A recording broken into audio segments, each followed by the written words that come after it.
11월 15일 금요일 이른 아침입니다. 오늘 말씀 읽기 본문은 역대하 19장입니다. 본문을 다음 두 단락으로 나눌 수 있겠습니다. 첫째는 1절 이하 3절 하나님의 도우심으로 예루살렘에 돌아온 여호사밧. 둘째는 4절 이하 11절 신앙을 회복하고 사법 제도의 개혁을 단행하는 여호사밧. 전쟁에서 돌아온 왕을 맞아 하나님의 아들 선견자 예후가 책망합니다. 2절에 왕이 악한 자를 돕고 여호와를 미워하는 자들을 사랑하는 것이 옳으니까 그러므로 여호와께로부터 진노하심이 왕에게 임하리이다. 선견자는 한편으로 책망하고 다른 한편으로 격려합니다.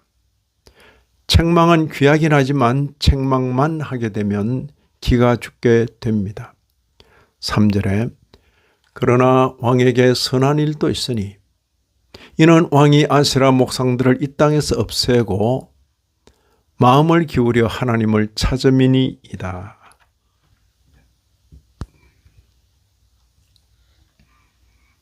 왕에게 선한 일도 있으니 한편으로 책망하고 한편으로 격려합니다. 신앙을 회복하고 사법 제도를 개혁하는 여호사밧 왕의 모습은 포로에서 돌아와 새로운 나라를 세우려는 에스라에게는 귀한 모범이 아닐 수 없었을 것입니다. 먼저 백성들의 신앙 회복에 힘을 써서 브엘세바에서 에브라임 산지까지 민간에 두루다니며 그들의 조상들의 하나님 여호와께로 돌아오게 하였습니다. 또한 지방 성읍에 여호와를 위하여 재판관을 세웠습니다. 특히 재판할 때에 누구를 위하여 할 것인지를 분명히 하라고 주의를 촉구하였습니다.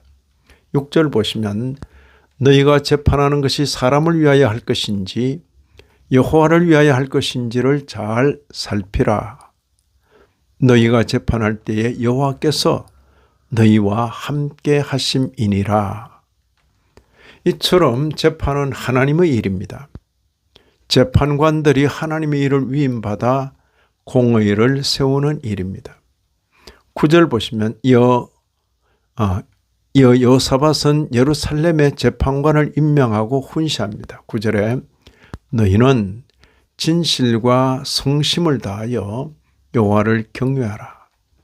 왕은 또한 여호와께 속한 일과 왕에게 속한 일을 나누어 최고 책임자를 임명하고 격려하였습니다. 11절 하반절입니다. 너희는 힘써 행하라. 여호와께서 선한 자와 함께 하실지로다. 이처럼 여호사밧은 과거의 잘못에 연연하지 않고 신속히 회개하고 하나님께 돌아서서 하나님의 공의 안에서 행했습니다. 이런 말씀을 읽는 신약교회 성도인 우리로서는 신속한 회개에 마음을 쏟아야 하겠습니다. 이 아침에도 말씀에 참여하신 모든 분들 위해 하나님의 크신 은혜가 더하시기를 진심으로 기원합니다.